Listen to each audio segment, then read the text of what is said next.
Mais avant ça, il lui a donné 3 choses. La première des choses, quand Pierre a dit tu es le Christ, Jésus lui a donné d'abord sa vraie identité invisible. Et dimanche dernier, je vous ai prêché votre identité. Celle que Dieu vous a donnée. Je prie dans le nom de Jésus-Christ. Que dans ces jours qui viennent, que tu connaisses l'identité que tu as auprès du ciel. Dans le livre de Apocalypse, chapitre 2, la Bible dit ceci. À celui qui vaincra, je vais lui donner la manne cachée. Et je vais lui donner un caillou blanc sur lequel est écrit un nom nouveau. Que celui qui a des oreilles entende ce que dit l'Esprit aux églises. À celui qui vaincra, je donnerai la manne cachée. Que Dieu te donne la manne cachée. La manne cachée, ça veut dire que Dieu va commencer à te donner des paroles qui n'expliquent pas aux autres. Dieu va commencer à te dire des choses que les autres n'entendent pas. Des hommes comme l'apôtre Paul, leurs ouvrages ont passé le temps. Parce que Paul dit ceci, j'ai eu une révélation, je suis monté au ciel. Dieu m'a expliqué des choses qu'on ne peut pas expliquer.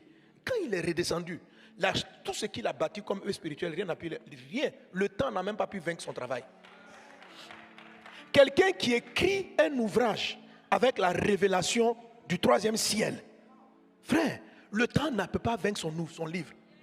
Quelqu'un qui bâtit une entreprise, un pays, à partir d'orientation du ciel, le temps ne peut pas corrompre.